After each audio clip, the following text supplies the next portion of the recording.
Come. I'm not.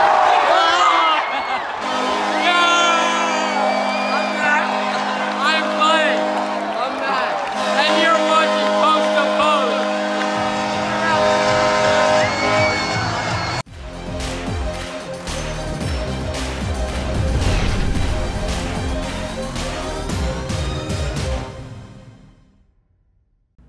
Hello and welcome to Post, the channel where we discuss all things hockey and all teams. And I've been waiting a very long time to make this video because as soon as I heard that these two teams are playing each other, I was very excited. I don't like either of these teams really that much. I like Philadelphia way more than I used to, but because Pittsburgh has won the last 2 years, it's not that I dislike Winnipeg, or not Winnipeg. It's not that I dislike.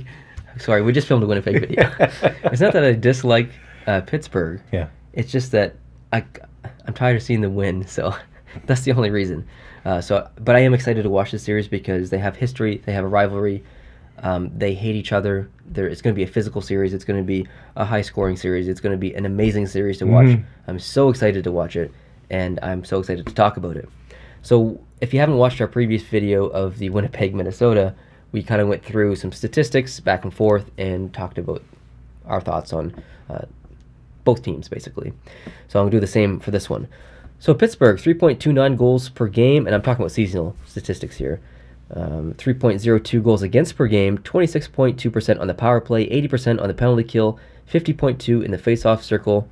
On Philadelphia's side, 3.04 goals per game, 2.88 goals against per game, 20.7% on the power play, 75.8% on the penalty kill, and 53.3% in the face-off circle. So Pittsburgh has a better goals per game, a better power play percentage, and a better penalty kill percentage.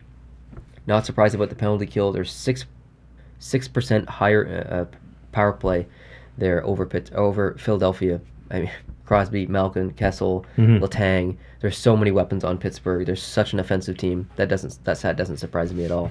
Yeah. If we look at the players, Malkin 98 points, Kessel 92, Crosby 89, Letang 51, Hornquist 49, Gensel 48, Rust 38, Sheehan or Sean, whatever, 32, Giroux 102, Voracek 85, Couturier 76, Gostisbehere 65, Konechny 47, Simmons 46, Provorov 41, Filppula 33. So Claude Giroux, we kind of spoke about him a little bit in the playoff prediction. Something's going on. Bracket. Something's going on with Giroux. Something's going on with Giroux. Yeah, something's going on. So he has 102 points this year, 58 last year. He almost has twice as many points this year as last year. Yeah. So that's impressive. It's not that... I mean, Simmons is struggling a little bit compared to his season last year. Yeah, he was a little anomalous last year. Like a little more than... but I'd still consider Philadelphia to be a depth team. They have some depth. Yeah. Pittsburgh, 775 penalty minutes. They do take more than Philly. 679 penalty minutes for Philadelphia. That's strange. I would have predicted the opposite. Philadelphia's always been a pretty hard-nosed team, a pretty physical team, an undisciplined team, I guess. Pittsburgh has so much experience. Usually they would be the more disciplined team, especially during the playoffs. Maybe they are. We'll see. But yeah, that's just an interesting stat I thought I'd mention. Between the pipes, I mean, Murray is a two-time Stanley Cup champion. He's had some help from Fleury, obviously, but you can't say he doesn't have experience. He's young, but he's got experience. Yeah. He knows what it's like to play under pressure. He knows what it's like to win. So I'm not really worried about between the pipes in Pittsburgh. If he gets injured, which isn't uncommon. No. Because in the warm-ups in Game 1, I think, of last year's Series 1, he got injured and Fleury had to step in.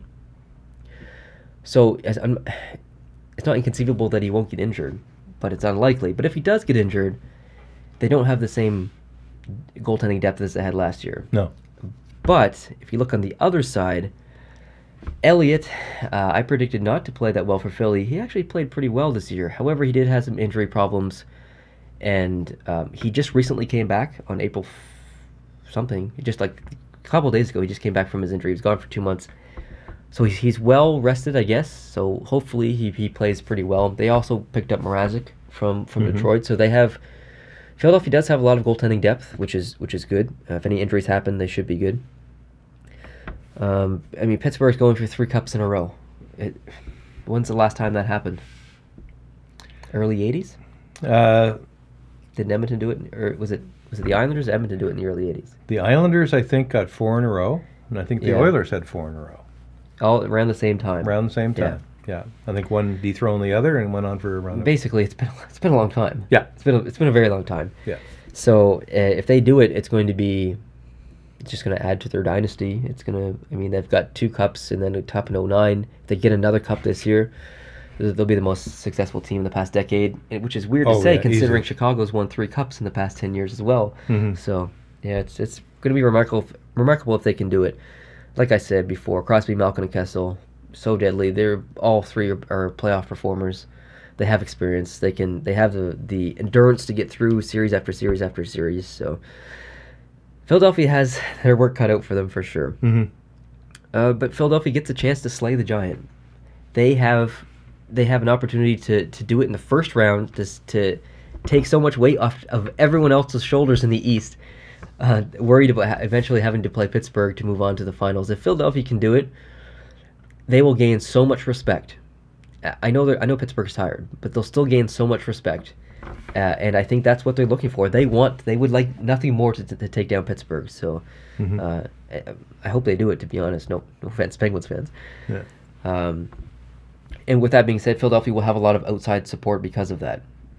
People like myself, I know not everyone thinks like I do, but people like myself are tired of seeing Pittsburgh win. They want to see new storylines and new people win the cup and new people hoist the cup. So there's going to be a lot of people cheering for Philadelphia who aren't even Philadelphia fans for that reason. It's going to be Nolan Patrick's first playoffs. He was supposed to go first overall last year. He went second. Philadelphia picked him up. He hasn't had the year that most would have predicted him to have. No. But it doesn't mean that he's not. He doesn't mean he's a bad player. Doesn't mean that he's not fitting in Philadelphia. It's his first year, so it takes time. It takes time. And some players find their thing. They find their groove in the playoffs. Yeah. They have a regular season where they kept their foot off the gas a little bit because they didn't want to burn themselves out. And then the playoffs come along and they can turn it up a notch. Yeah. And we see that with Mike Camilleri in Montreal a few times, where he was that good player in the regular season and an awesome player in the playoffs. Other players can do that. Well, I mean, I know, like, obviously, when you look at prospect ranking and stuff, it does mean something. But when you look at players like Lundqvist, who was drafted so late, Pavelski was drafted 281st. When Shane Doan entered the league, he was a completely different player to when he, later on in his career. Player styles change. It just look at Chara. Yeah. He used to be an offensive powerhouse. He used to play the power play in front of the net as a screen. He used to be. He used to have so many roles. So players develop, players change. It's his first year. We'll give him some time to develop. Yeah. My prediction is Pittsburgh in 6. I believe you disagreed in our previous video, the bracket prediction video. I think you said Philadelphia in 7. I did. I think Philly in 7. I think they're going to wear Pittsburgh down. I don't think Pittsburgh is as resilient this year. They won the season series. They are the better team on paper. I have no question about that. I think Philadelphia is a better team 5-on-5. And I think there's going to be fewer penalties in the playoffs, which I think gives Philadelphia a little bit of an advantage there. That's a good point. I think that the karma that they'll get from Washington and Columbus fans cheering for Philadelphia to win that series, so neither of their teams ends up playing Pittsburgh if they go through. I think that'll help too. Just not, it won't help them win, but it'll help them, the good feelings around the U.S. Northeast. I think Philly can do it, and I don't think it'll be easy. And I think when Philly does it, or Pittsburgh, whoever comes out of that series will be relieved to get out of the series, and the question will then be, do they have enough fuel in their tank for the next series they'll have to play? That could be a real series of attrition. Yeah, definitely. With these two teams. So. If we look at this from a business perspective, and we look at what Chicago did, and I mean that was a franchise that was bankrupt for plenty of years, and they went on years later to win 3 Stanley Cups, create an absolute massive fan base now. Pittsburgh's done the exact same thing. They almost went bankrupt a couple times, and now they have one of the biggest fan bases in the league due to their cup wins and stuff. From a business perspective, I think it's time for another team to do exactly that. Yeah. And so that means that's one of the reasons why I want Pittsburgh to lose, and it's for a business reason. I like to see teams come from nothing, or not nothing, but from the bottom and rise to the top. It makes a good story. That's why underdog stories are so popular. Not saying that Philadelphia would be a huge underdog story, but it's a city that has already celebrated a championship this year at the Super Bowl. So I'm not saying that there's pressure for them to do it, but if we remember Boston in 2011, they won the Stanley Cup, and I think the Red Sox won and the Patriots won as well, and all that same year. So it would be great for Philadelphia as a city to see the Flyers do really well in the playoffs. So it's, from a business perspective, sometimes it's good to see the untypical teams to win. And that makes sense. You make a really good point about the other sports that a city might have. Hockey is considered the 4th professional sport after football, baseball, and basketball. And it's soon to drop to number 5 because MLS and soccer. MLS is big. But hockey is always fighting for attention. And in a city like Philadelphia, where the Eagles have gone on and won the Super Bowl, to have the Flyers come along and gather some of that interest and excitement back and put it in the hockey world, I think that's not a bad thing at all. If that happens for one series or 2 series for Philadelphia to do well, I don't see them winning the Cup, but I do see them winning this first series at least. And I think that'd be good for the town. Yeah, definitely. Yeah. Look at Nashville last year. Oh, yeah. They had a fan base, but because of the run, there's so many new Nashville fans. I've been looking for a Nashville jersey for over a year, a Reebok jersey, because the Adidas ones are too expensive. I can't find one. They're not on eBay. They're not on Lids. They're not on Pro Hockey Life. They're not on Sport Check. They're not on NHL.com. Nowhere. Not that I buy from NHL.com anyway because they're crap, but yeah, they're nowhere. So anyway, it's good to see a team come and make new fans, basically, is what I'm saying. So that's all I have to say for this video. A series I'm really looking forward to, a series that I'm going to watch every single game of.